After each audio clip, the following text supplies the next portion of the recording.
As part of our celebration, we've received several special greetings, and I want to pass them on to you.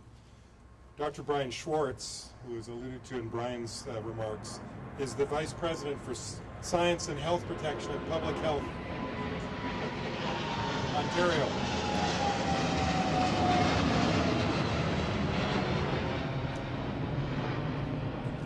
I hate it when you use 1-5 left.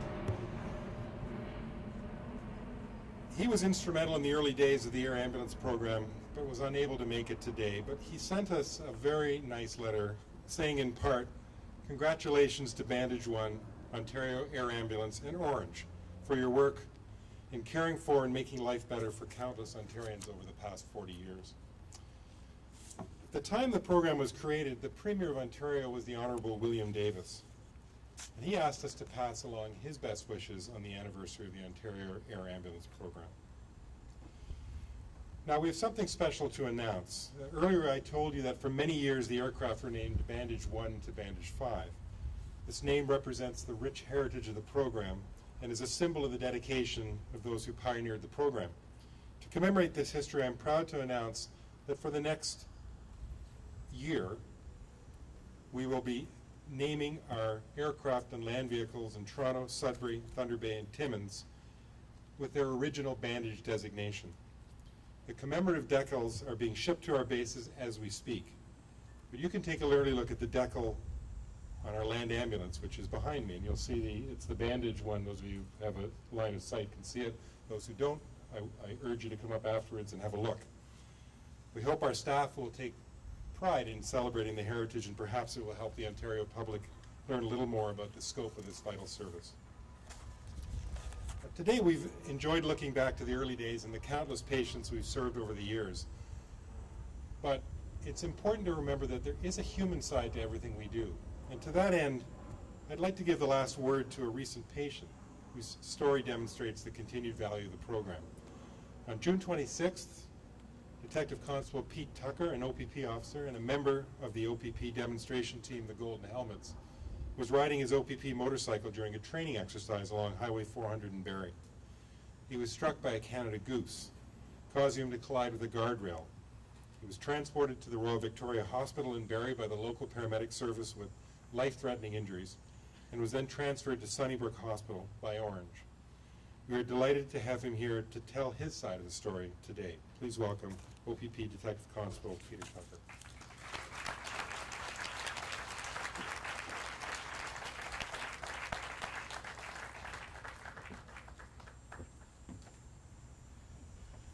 Good afternoon.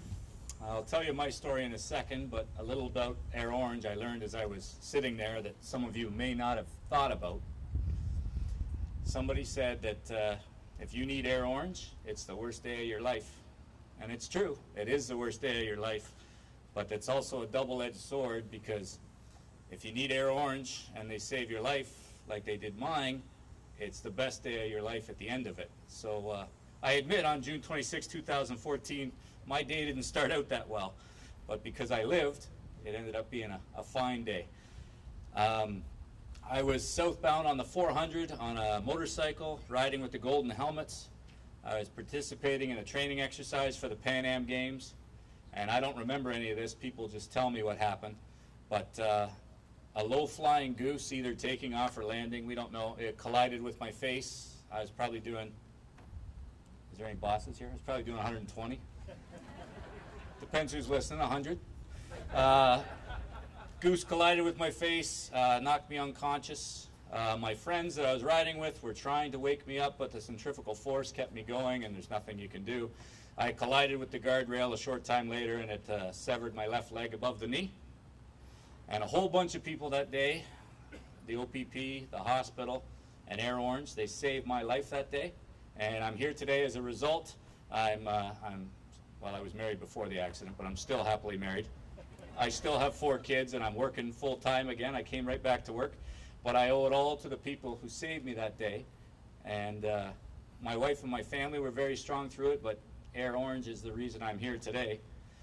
Air Ornge, I saw the spreadsheet today of the times where I had the accident and how I got to Toronto and all that. And what I learned today is I was probably one of the fastest Air Ornge transfers ever just because things lined up that day. The helicopter was ready, the land ambulances were ready. The turnaround time was so quick that Royal Victoria Hospital, they didn't have time to bill me. I was in and out of there and gone. And they couldn't figure out how they lost a guy with one leg. They're going, where did the guy with one leg go? So I was on the helicopter. I went to Sunnybrook. I am quite sure that Ornge pilots are the best pilots in the world. I just don't remember. Like, I don't really remember the flight. So, and as far as me getting back in touch with Air Ornge and things, what happened today, just to show you how small this world is. Caroline over here today, I went to university with, and I just met her today when I came to this thing. I haven't seen her in 25 years. So there's the first part of Air Ornge and how small the world is and how things work. And the second thing that happened is the OPP, which is my employer, and I apologize to the doctor, we didn't get on board with your program, but I'll bring it up in a meeting if you want there. I got a few cards I can play. The OPP is my employer. They've been fantastic to me. They brought me back to work. Everybody thought I was going to retire, and I didn't. But they trained me to be a spotter in the airplane. So we were in the OPP Cessna, Oshawa Airport, and we're in having a coffee, and I look outside, and I see an Air Ornge helicopter. And my wife thinks I'm crazy, but it's really just me. I kind of thought, you know, let's go over and see this Air Ornge helicopter. Like, it's right there. It's been 3 years since the accident, so I'll walk over and have a look. So I walked over, and because it was a secure area and I wasn't in uniform, I badged the guys just so that nobody panics. And they said to me, "Oh, are you the Peel officer here to help us?" And I said, "No, I'm not the Peel guy." And they said, "Oh, what can we do for you?" And I was trying to be funny, and I said, "Well, you know, I thought I'd like to see one of these things from the inside, not in a coma and not near death." And I thought it was funny.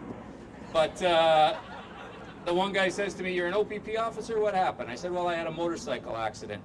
And this guy, Cliff, who I didn't know at the time, says to me, "Did a goose hit you?" And I said, "Yes, a goose hit me." He goes, "I was your pilot." And that's how I met him again, and that's my screensaver on my phone now. So in any case,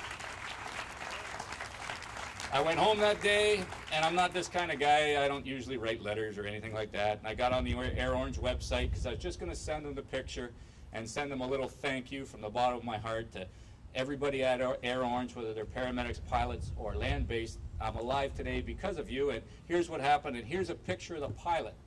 But my problem was, on the website, all I could find was the complaints page. I couldn't find, so I had to start my letter with, "This is not a complaint." So in any case, they ended up hooking me back up with Cliff again, who sent me an email. And the biggest lesson I learned out of all of this is the following.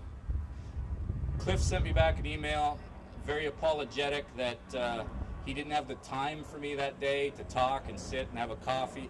They were waiting for a child that was going to be transported by air somewhere, and he really apologized because he didn't have the time for me at that point.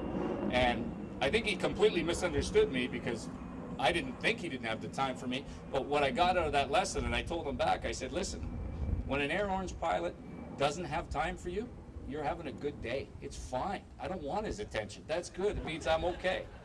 So we're back here today. I was only off work 5 months, and I came back, and I'm working full-time again, and my wife's here today, and I got to meet my ground crew today. And every time an Air Ornge flies over our house in St. Catharines, one of my kids or my wife pointed out, and it doesn't bother me to look at. I actually feel good about it. I just have a quick look, and I carry on. But again, this isn't about me surviving. This is about the program we have that allowed me to survive. The hospitals, Air Ornge, the guys I worked with, the OPP trained guys I worked with that first started saving my life with their first aid. This is all people's education and programs coming together that paid off and brought me here today to celebrate Ornge's 40th birthday. Thank you.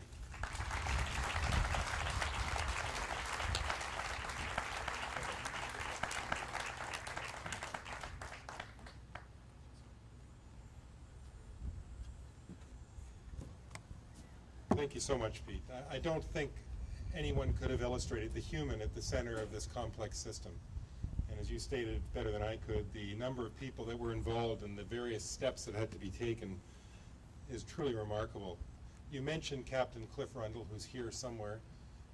Your first officer that day was Owen Peterson, now Captain Owen Peterson.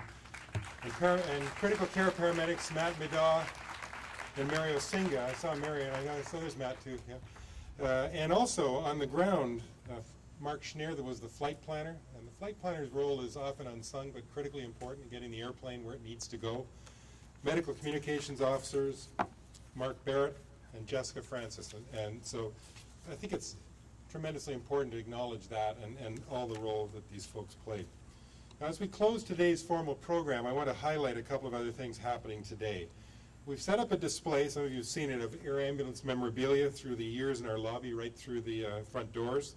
We have some old uniforms, crests, equipment, and photos, including a Ministry of Health video produced in 1981 about the air ambulance program.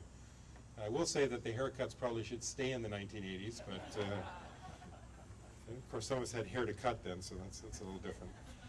Much of the material was provided to us by Dave Thompson of Peel Paramedic Service and Andrew Rusk, one of our own communications officers, who not coincidentally has a father here who was kind of one of the instrumental people in founding the air ambulance system.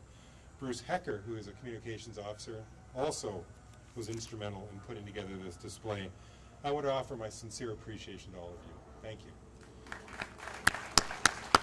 So I would invite you all to go through our lobby before you leave today.